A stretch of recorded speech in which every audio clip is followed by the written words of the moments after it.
Conversas no FM, um programa de João Figueiras. A figura incontornável da cidade de Portimão, como alguém referiu quando da divulgação do evento do lançamento do livro nas redes sociais, Manuel da Luz, vereador e presidente da Câmara Municipal de Portimão entre 1994 e 2013, lançou o livro cujo nome se intitula Em Nome do Filho. A apresentação foi no passado dia 16 de dezembro de 2017, no auditório do Museu de Portimão. Um trabalho literário onde encontramos lugares, personagens e situações que, de tão verdadeiros na sua criatividade ficcional, quase nos parecem reais. Segundo o autor da novela, o narrador deu um grande contributo para esta obra. Ele funcionou como uma voz omnipresente, uma consciência divina para este livro cujo título se chama Em Nome do Filho. Segundo Manuel da Luz, esta é uma história simples, mas ao mesmo tempo rica em condimentos e nas suas citações. Em Nome do Filho tem a chancela de edição da Colibri, é uma aposta forte desta editora num livro que com certeza irá dar muito que falar. A Dália Paulo teve a incumbência de fazer a apresentação da obra. Como nos disse, esta não é a sua área, mas segundo o autor, Manuel da Luz, fê-lo com grande mestria. Dália Paulo é mestre em História da Arte Portuguesa pela Universidade do Algarve, pós-graduada em Arqueologia Romana e licenciada em História na variante de Arqueologia pela Universidade de Coimbra, museóloga e gestora cultural. Comissária do programa 365 Algarve, integrou o gabinete do Secretário de Estado da Cultura de 2016 a 2017. Dirigiu o Museu Nacional de Lolé. Entre outras funções, foi também diretora regional da Cultura do Algarve em 2016. Achei por bem, devido à riqueza dos seus comentários em relação a esta novela, quase que transcrevê-los de forma a conversarmos com Manuel da Luz para elucidar os nossos ouvintes da Alvor FM sobre as linhas de força da novela. Segundo Dália Paulo, um livro não se apresenta, descobre-se, lê-se na intimidade. Os personagens são nossos conhecidos, tomam o pequeno almoço connosco, almoçam, jantam e vão para a cama connosco. Uma história simples, contada sem pretensões, recordando as memórias da evolução do nosso Algarve, onde abundam as fontes históricas da tradição oral que o autor nos descreve.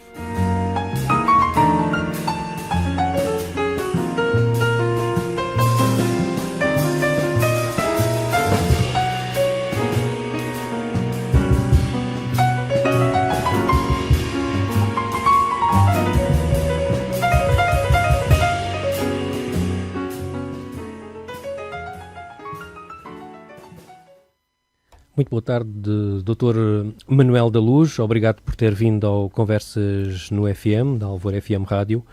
Esta novela, cujo título é Em Nome do Filho, como referiu a doutora Ana Fazenda quando da entrevista feita no lançamento deste livro na semana passada, será uma catarse ou pode funcionar como tal?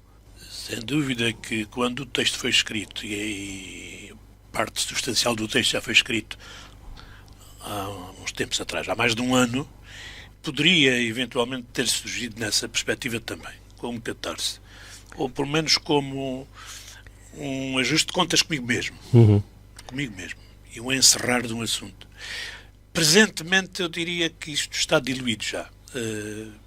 A personagem mantém uma conversa inicial, a personagem feminina central nesta novela mantém a ideia de catarse, é um facto. Mas eu, pessoalmente, isto é, como autor, neste momento já não sinto essa necessidade. Doutor, este livro é, sem dúvida, também um ato de coragem. É a pergunta que eu faço. Bem, já me perguntaram isto noutro contexto. É coragem... Repara, coragem também num sentido... Porque... Para além das leituras que se têm feito ultimamente desta novela, há uma leitura possível que é a novela como uma narrativa em torno de uma mulher-mãe que tem um filho que sofre de uma doença praticamente incurável, uma doença do foro psiquiátrico. E a que o sistema de saúde não dá resposta. Falta de recursos humanos, falta de recursos materiais. E essa mãe é uma mãe coragem. É uma mãe na linha de uma mãe lutadora que espera, apesar de tudo, luta, mas espera que haja condições para que a doença do seu filho evolua num sentido positivo. Aliás, eu termino justamente esta novela com esse tópico. A certa altura diz-se que, na parte final, nos últimos 2 parágrafos, disse qualquer coisa, se me permitem. Nestes momentos, o tempo parece correr em sentido contrário à vida. Mas se estiveres atenta, descobres com a evidência dos dias claros que a tua missão é acreditar, aceitar e simplesmente esperar contra toda a esperança. Porque há sempre alguma coisa que há de vir. O sofrimento é então uma aprendizagem. Depois podes ir à luta. Mãe amor, mãe origem, mãe esperança, mãe luta. Foi isto que quis escrever. Neste sentido é também um sentido de coragem. É claro que também quando perguntam isso com outros sentidos, lançam para cima da conversa questões de ordem do passado político, a experiência política e o relacionamento com as pessoas. Bem, eu faço com toda... Não quis com isto ajustar contas com ninguém, a não ser comigo próprio. Portanto, nós pedimos a ajuda, e uma muito boa ajuda da doutora Ana Fazenda e do nosso amigo Paulo Neto, que fizeram umas leituras de alguns certos do seu livro. Nós, ao longo do programa, iremos escutá-lo. Uma festa de convivas improváveis, foi o que desenhaste? Onde estão os amigos da escola, a antiga namorada, algum ex-colega de trabalho, os companheiros de antigas noitadas nos bares?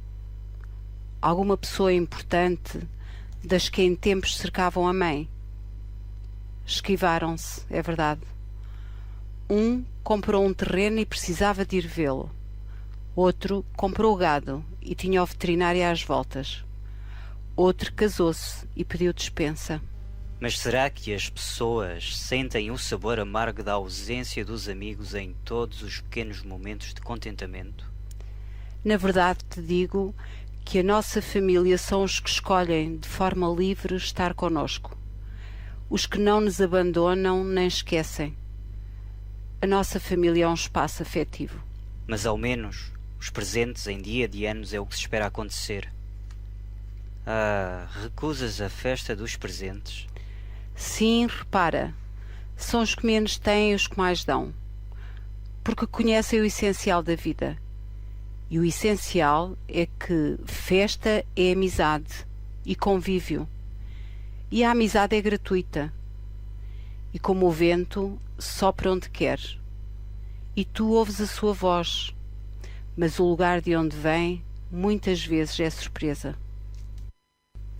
Da ampla varanda da sua sala de estar, Ana contemplava o rio prateado, naquela tarde de um quente mês de junho, enquanto o Requiem de Mozart se deixava simplesmente ouvir, ficando-lhe a sensação de que o infinito se atravessava naqueles instantes.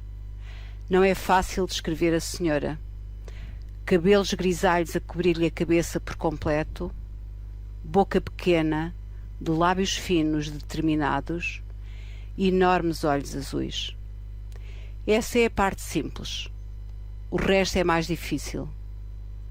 Professora aposentada, tinha 2 filhos e um neto, Ângelo, de seu nome. Saúl, o mais velho, pai de Ângelo, rapaz inteligente e relapse a poiso fixo, aventurara-se como músico de profissão em Londres, onde era muito requisitado pela sua qualidade, para atuações em bares e hotéis, deixando-o sem uma vida familiar de jeito. Júlio, o mais novo, vivia em casa dos pais. Reconhecida pela sua cultura humanista, aliada a fortes convicções católicas vividas, quase sempre nas margens, Ana era por natureza uma mulher desassossegada. Irradiava simpatia, generosidade e uma certa obstinação ingênua, mas sempre pronta a tentar pontes. As roupas, simples e despretensiosas, condiziam bem com a sua personalidade, se não com a sua figura. Sobretudo, cativava ao modo como se desdobrava em riso, rindo pelos olhos, rindo pela boca escancarada de sinceridade, rindo pelo corpo que se contorcia em apelo e dádiva. Quando ria, era pois todo o seu ser que ria. Vê-la era gostar dela. Disso não restam dúvidas. Mas havia momentos em que se ensimismava, e quem a olhasse com atenção perceberia então uma sombra. A sua opção musical naquele momento expressava os dias de ira que estava vivendo. Deu por si a voltar àquele outro mês de junho, já lá iam 5 anos, em que ocorrera a primeira manifestação da doença de Júlio, ainda por definir claramente, que o levava a fechar-se no seu quarto durante quase todo o dia. Mais tarde, seria internado à força no hospital da cidade. A depressão agravara-se e, com o tempo, acabaria por evoluir para um quadro psicótico com episódios agressivos. Júlio estava agora irreconhecível. Barba escura cerrada, cabelo negro despenteado, pés nus enfiados em chinelos a desafiar o tempo, fizesse frio invernal ou calor de fritar ovos. Aspecto desmazelado. Raramente saía à rua, mas não estava em casa mesmo quando estava. Tudo era ameaça, e só na intimidade do quarto, em reclusão quase absoluta, se sentia-se. Em que mundo andaria aquele rapaz inteligente e meigo, lindo por dentro e por fora, colaborante nas tarefas familiares, educado e apaixonado pelo trabalho e pela vida? E doía-lhe o coitadinho com que vizinhos e familiares se referiam ao filho, expressão conduída e bem intencionada, mas que ela dispensava. Enfim, pensamentos sofridos que levavam a Anita a desgostar da vida.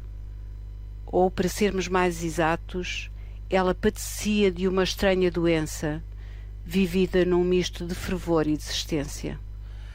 Dr. Manuel da Luz, a condição humana está bem patente nesta obra. Ou seja, a desatenção humana de certos indivíduos que são poder perante os outros.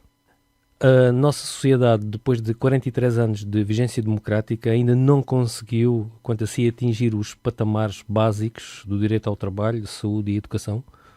São questões que continuam a estar na ordem do dia. E são questões que continuam a mobilizar as pessoas e as forças sociais e as forças institucionais. Mas há, sobretudo, e cada vez mais... É curioso, isto até confrangedor, neste momento do século XX em que estamos a viver, estamos a voltar a ter uma grande consciência das necessidades básicas que estão por satisfazer. Dá a sensação que a sociedade regrediu porque, penso eu... Isto acaba por ser um progresso fictício. É, e por uma das várias razões que os estudiosos apontam, e os sociólogos, nomeadamente, nestas questões, mas há uma questão a que eu sou muito sensível. É que a sociedade continua a estar, e cada vez mais parece, dominada por motivações de ordem financeira, de ordem económico-financeira, de ordem de competitividade, onde os mais fortes e os mais poderosos é que têm poder de decisão. E já sabemos que a história está farta de nos ensinar isso. Os decisores tomam decisões que nem sempre coincidem, quase nunca coincidem, com as necessidades de quem precisa. E quando se põem valores de ordem economicista e financeiro à frente de tudo, e o lucro como um objetivo essencial a atingir, bem, o que fica para trás é o homem, é o ser humano. O homem, a mulher, o jovem,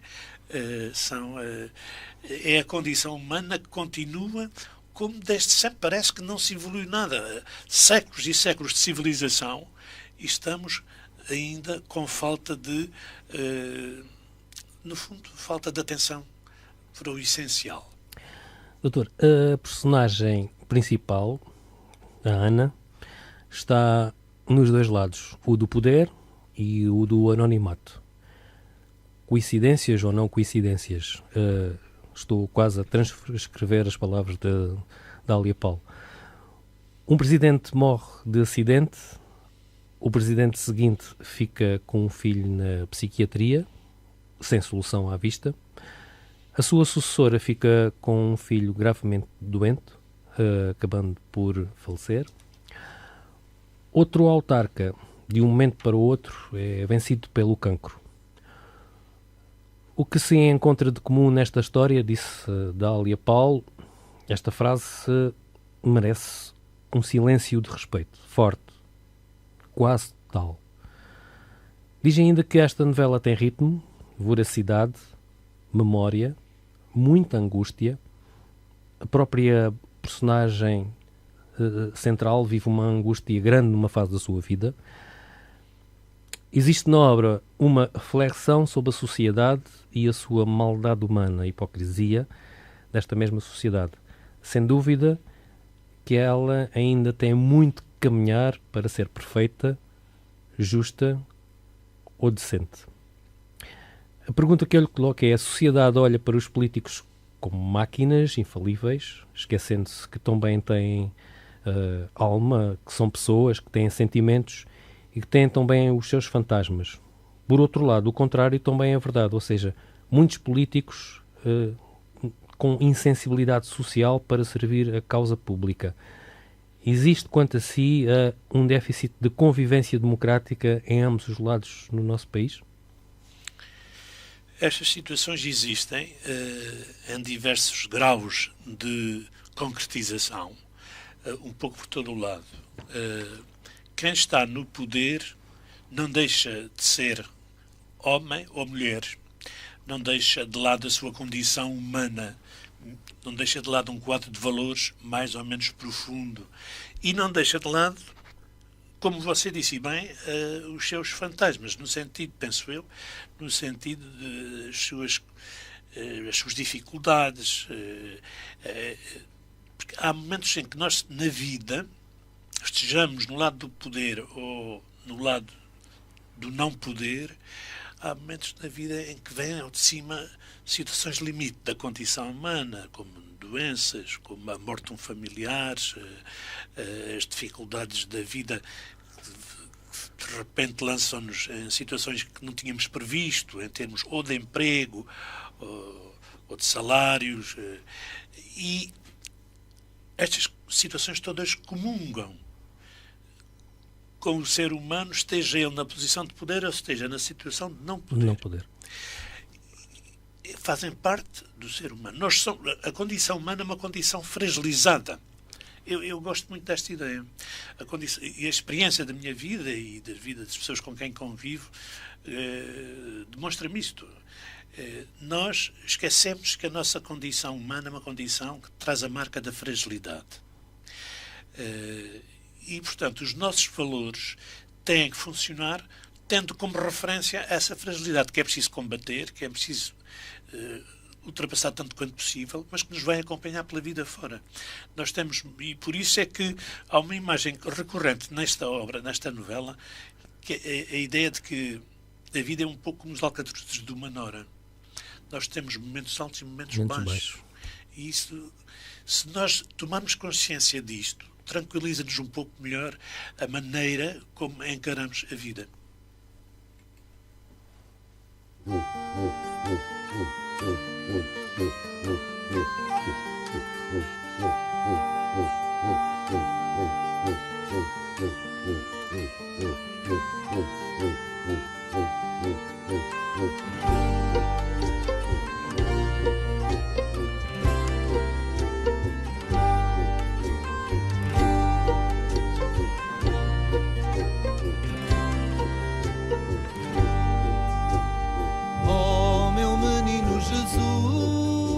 Oh meu menino tão belo, nascer ao rigor do caramelo, ao rigor do caramelo. Oh, meu menino Jesus, não queiras, menino, ser no rigor do caramelo. A neve te faz gemer, a neve te faz gemer. O menino da senhora chama pai a São José, que lhe trouxe uns sapatinhos da feira de Santo André, da feira de Santo André. O menino chora, chora, chora pelos sapatinhos. Haja quem lhe dê as solas, que eu lhe darei os saltinhos, que eu lhe darei os saltinhos.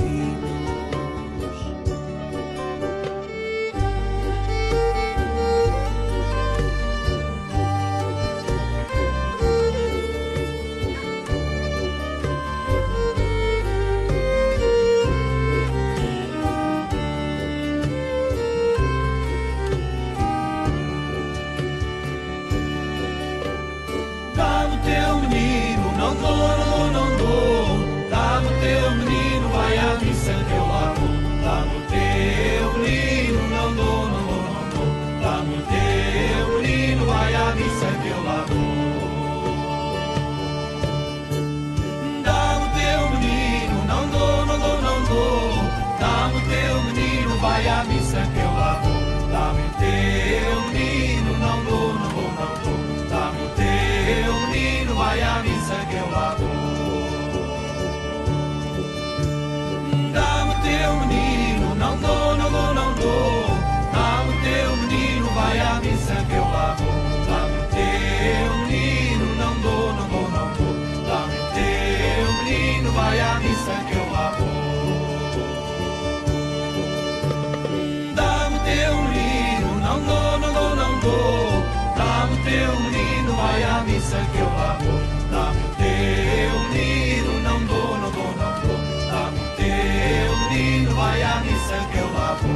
Dá-me o teu menino, não dou, não dou. Dá-me o teu menino, vai à missa. Em Nome do Filho, um livro onde a matriz civilizacional cristã está presente. No fundo, Ana, a personagem central, chora a impossibilidade de consolação, coisa extraordinária da condição humana. Isto é um comentário da Dália Paulo.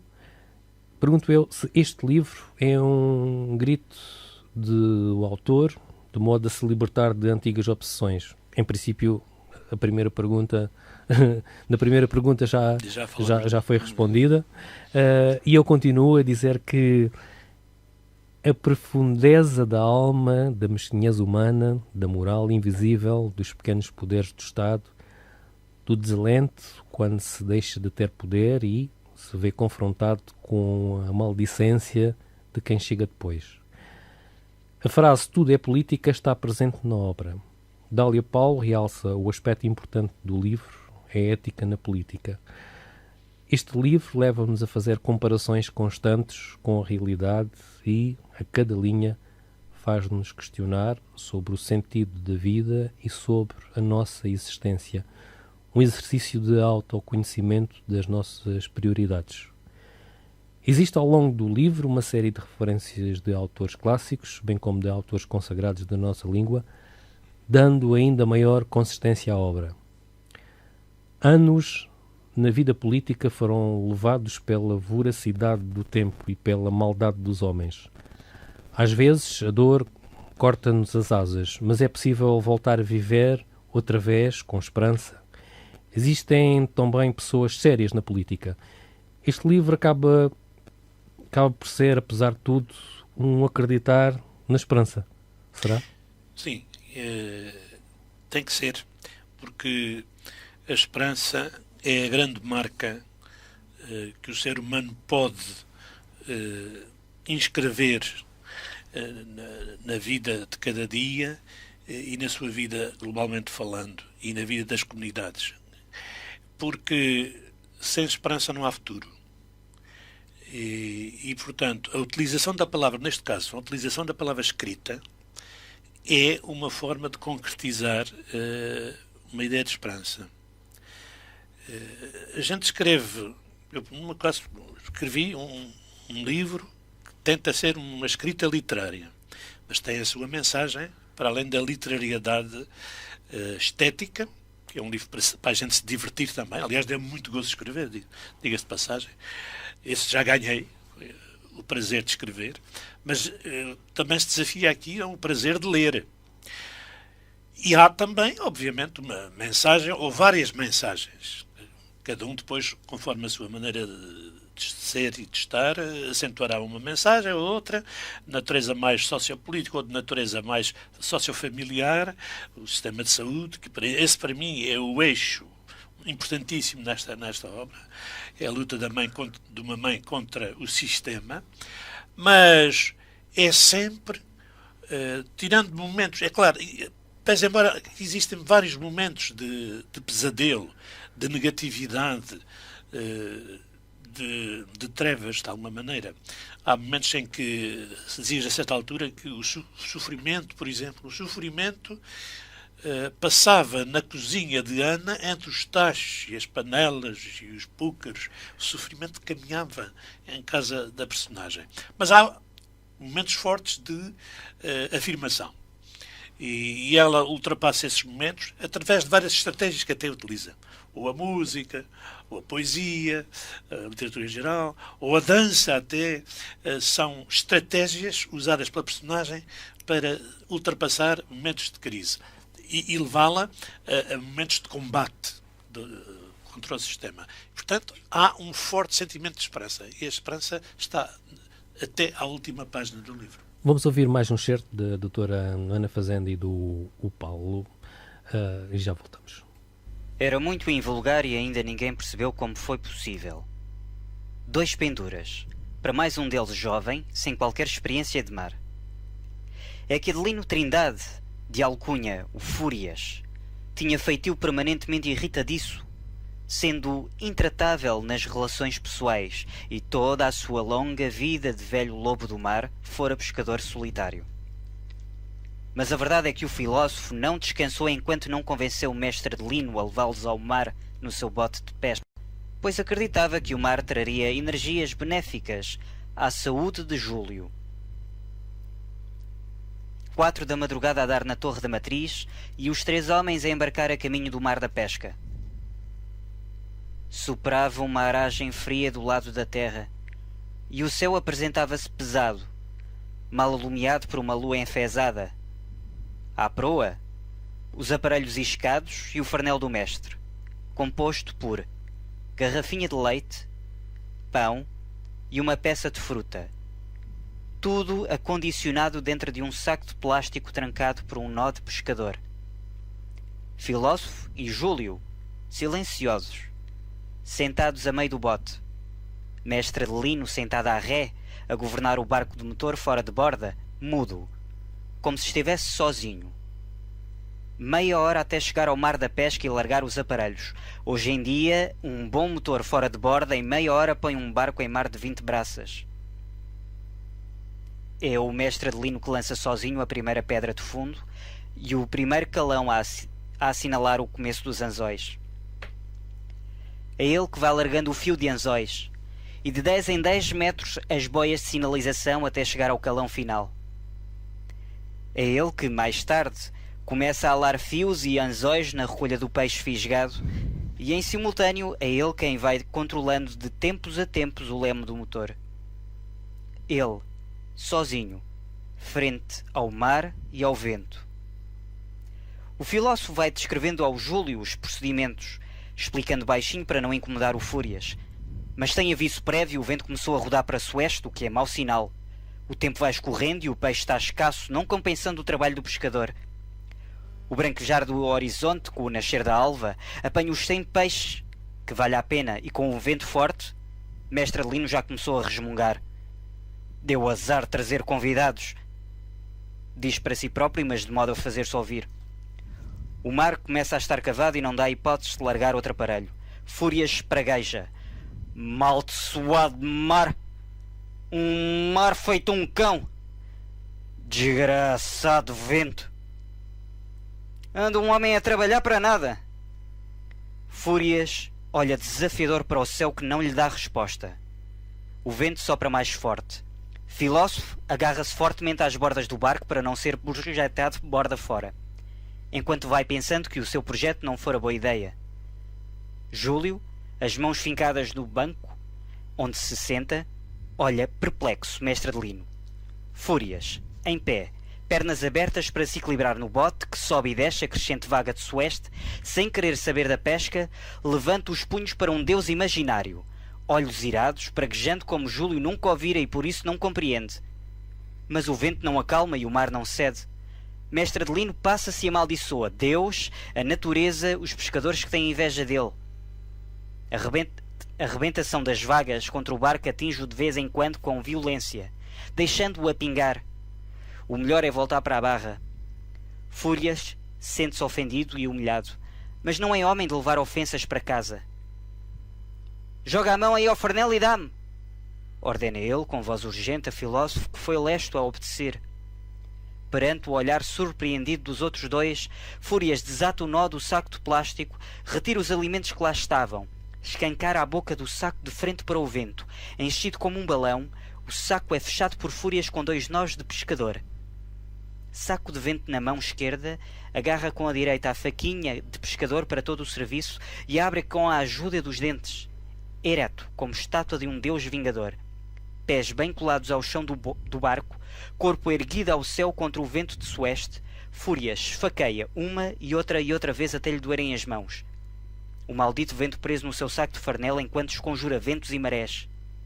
Júlio e Filósofo, fascinados por essa coreografia de Adamastor, mostram-se incapazes de movimento ou palavra, até que Fúrias, boca cerrada, desistindo da pesca e da vingança, se recolhe à ré e conduz a embarcação a caminho da barra.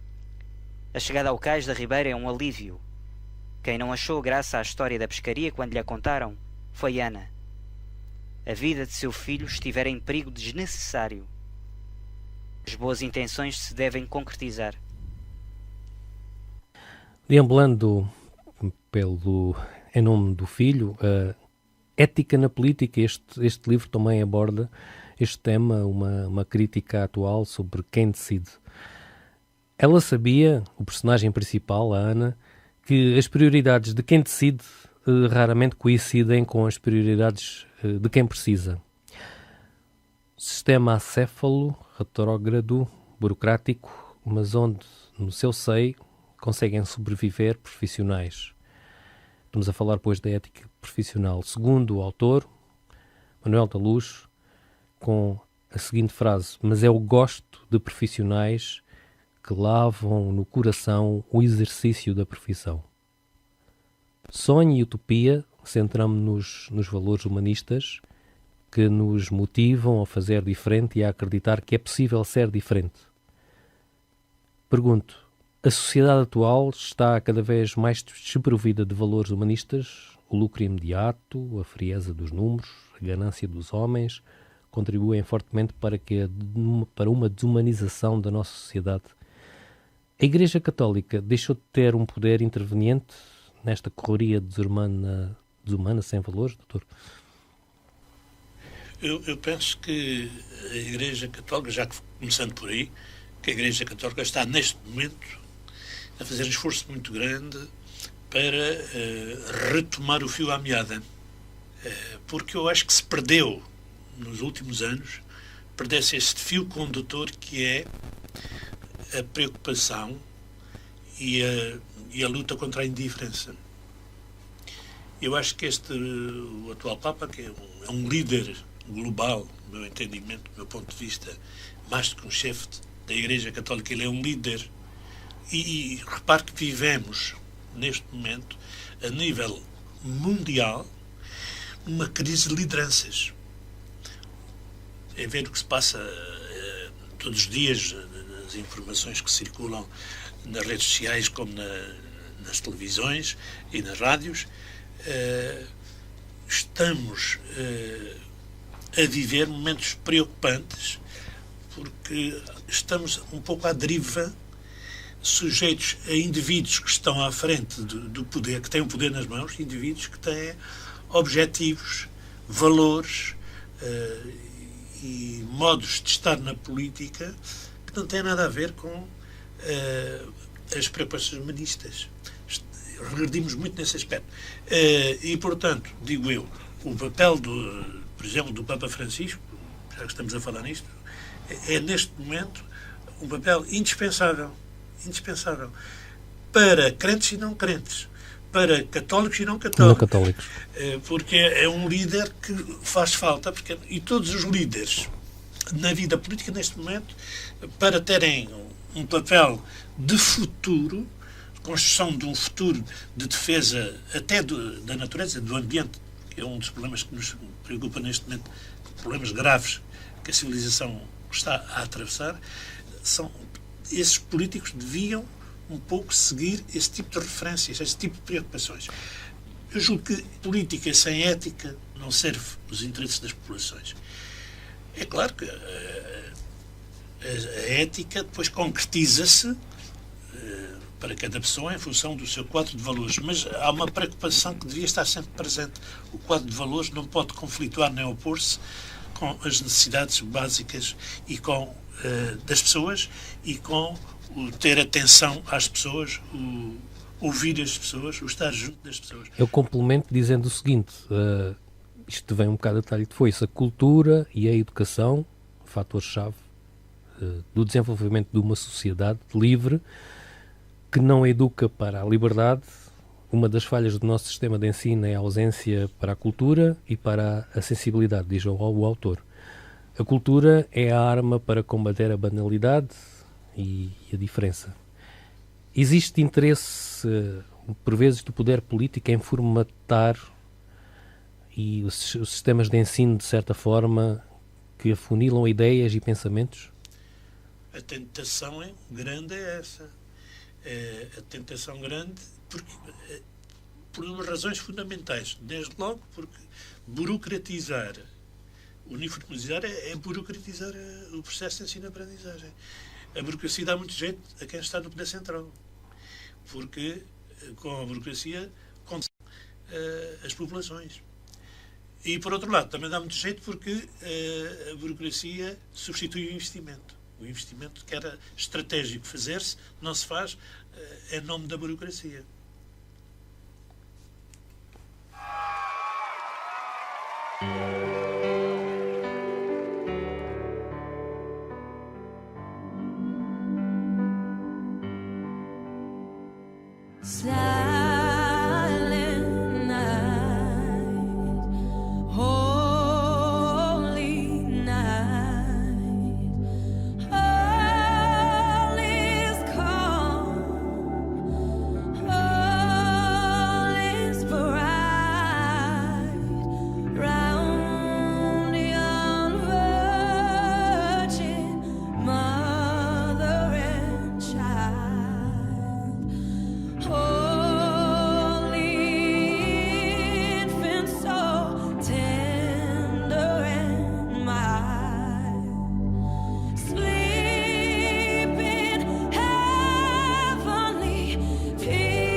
Sabes que qualquer forma de ausência provoca dor.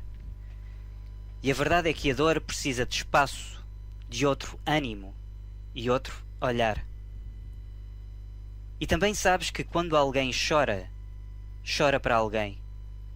Chora para o outro ver, ainda que chore sozinho. A dor é uma fala. Uma mensagem formada de escritas ou de representações. Chorar, amar ou rezar são traços tão pessoais como viver. As letras das palavras juntam-se e compõem narrativas onde podes ler rezas, lágrimas e carícias. quem as pode recolher? Deve-se escrever que a vida de cada pessoa tem um preço, e acolher qualquer forma de dor pode ser o preço a pagar. Essa é a verdade.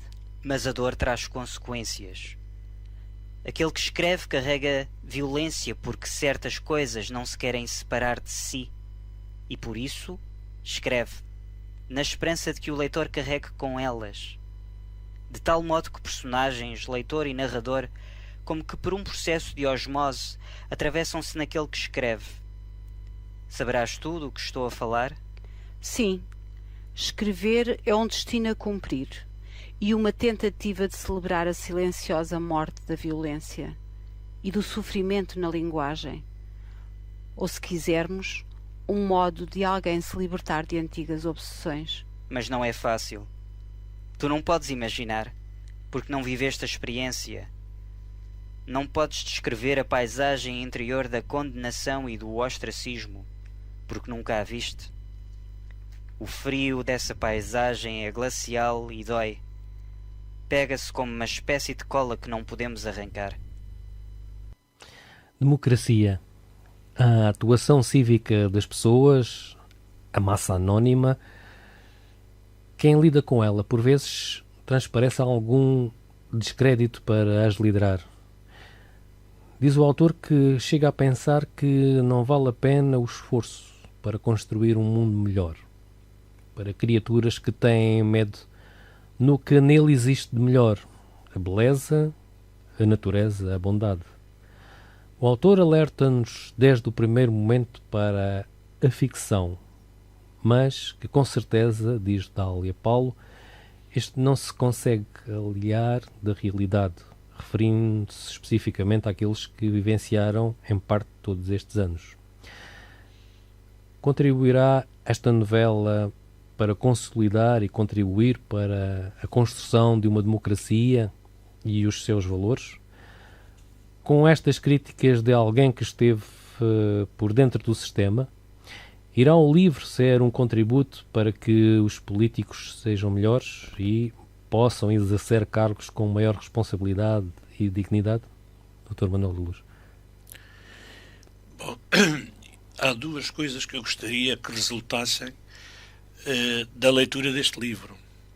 Uma, que o leitor consolidasse a sua função de leitor, o seu estatuto de leitor, porque leu e leu com prazer e com vontade de ler outras coisas. Se este livro provocar a leitura de outros livros, o objetivo estará atingido. Aliás, devo dizer que, nesse sentido, gosto muito de uma frase de um grande poeta, Jorge Luís Borges, que diz que a diferença entre o jornal e o livro é que o jornal lê-se para se esquecer e o livro lê-se para ficar na memória. E ficar na memória é poder relacioná-lo com outros livros. E para uma releitura, muitas vezes. Exato. E para uma releitura, exatamente, porque há livros que vale a pena reler. Aliás, eu tenho vários livros reescritos em termos de... ressublinhados, se pode dizer assim. Eu gosto de sublinhar às vezes os livros que leio. Por isso mesmo descubro que já tinha feito uma leitura daquele texto e agora estou a lê-lo outra vez. Isso é muito interessante. E penso que se atingirmos esse objetivo, pode ajudar as pessoas que vão para a política ou que não vão para a política. Mas é um livro que deixa uma marca. O mistério da leitura, e do texto literário nomeadamente, passa por aqui. O autor acabou de escrever. O livro ganha vida, fica autónomo do autor. Cai nas mãos do leitor. O leitor ressuscita o texto que lá está. Reescreve-o. Escreve-o outra vez, portanto. E em parte deixa de ser do autor. Deixa de ser do autor. Será que só quando saímos da política é que temos esta visão crítica das coisas? O distanciamento clarifica o sentido crítico? Olha, no meu caso fez-me bem. No meu caso fez-me bem porque sinto-me muito mais livre do que quando estava na vida ativa autárquica. O que é a democracia quando deixamos de estar do lado do poder? É esta a linha condutora que a personagem do livro, a Ana, nos alerta. E o doutor Manuel Luz diz que quando um tipo não sabe o que fazer na vida, escreve um livro. Aí há uma ironia, a ironia, eu gosto. Aliás, a ironia percorre várias páginas do texto, vários momentos do texto. Mas é verdade, toda a gente, felizmente, toda a gente escreve, toda a gente se abalança a escrever, o que é um ato de coragem. Também é um risco, porque quando nós escrevemos, expomos-nos. Mesmo que não estejamos a falar de nós, estamos a falar de nós, porque estamos a expor. E, portanto, o texto é uma armadilha e é um risco. Mas, nesse caso, essa frase que citou é posta na boca de uma personagem que é uma personagem extremamente cética. Cética em relação aos outros, cética em relação ao mundo, que é uma personagem chamada Isaías o Velho, que é um indivíduo dos mais céticos que eu já conheci. Está aqui na narrativa. Mas é um pouco isso. Eu gostaria de dizer que vale a pena escrever, apesar de tudo. Quando o tipo não sabe o que há de fazer, escreve um livro, mas apesar disso, vale a pena escrever, vale a pena tentar escrever, mas sobretudo ler. Eu nunca me esqueço disto, já agora. Este livro ou outro. Aliás, antes de falar de um livro é melhor lê-lo. E depois, se não gostamos, pomos-lo de lado. Exato. Agora, doutor, foi um prazer tê-lo aqui. Obrigado por ter vindo. Muito obrigado à doutora Ana Fazenda, ao Paulo Neto também, que colaboraram connosco na feitura deste programa, e nós desejamos um bom Natal a todo o nosso auditório, com o Coro Santo Amaro de Oeiras. A todos um bom Natal.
No meio-dia de fim de primavera, eu tive um sonho como uma fotografia.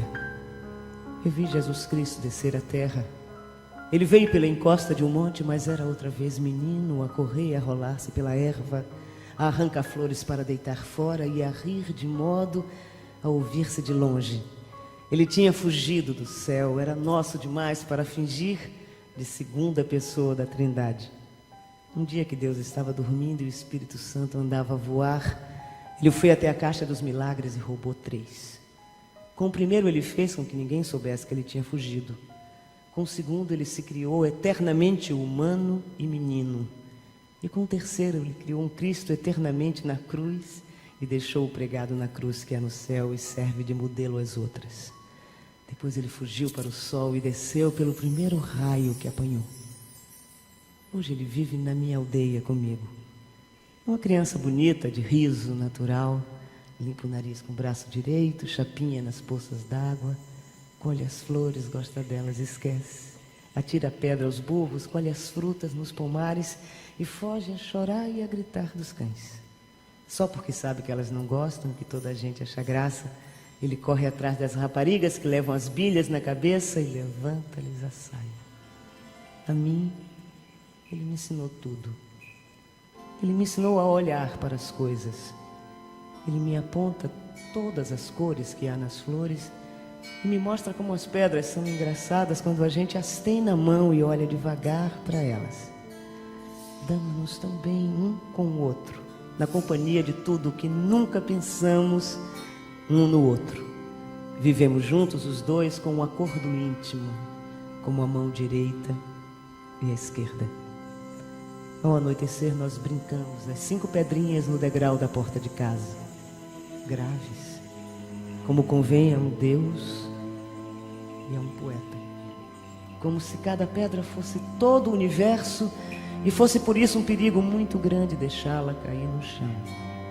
Depois eu lhe conto histórias das coisas só dos homens. E ele sorri, porque tudo é incrível. Ele ri dos reis e dos que não são reis.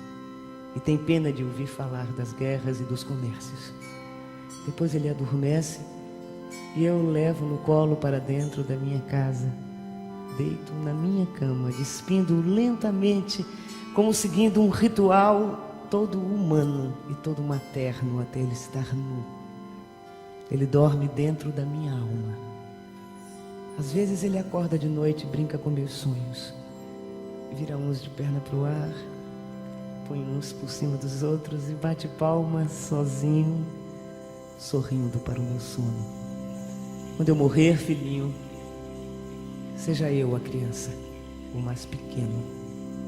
Pega-me tu ao colo e leva-me para dentro da tua casa. Deita-me na tua cama. Despe o meu ser, cansado e humano. Conta-me histórias, caso eu acorde, para eu tornar a adormecer.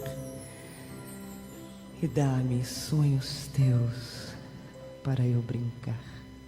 Minha vida que parece muito calma, tem segredos que eu não posso revelar, escondidos bem no fundo de minha alma. Não transparecem nem sequer em um olhar. Vive sempre conversando a sós comigo, uma voz que eu escuto com fervor, e escolheu meu coração para seu abrigo e dele fez um roseiral em flor.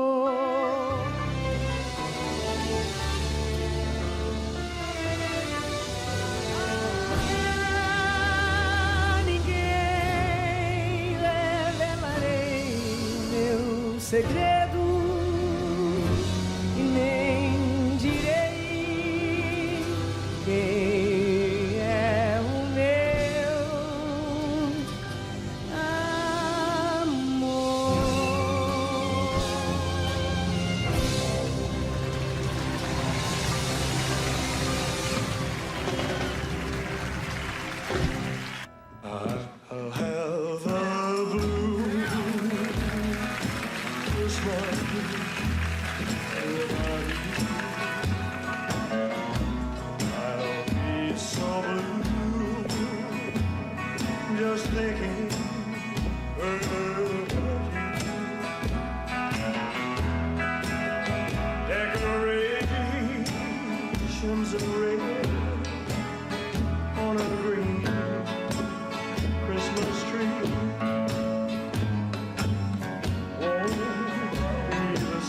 dear.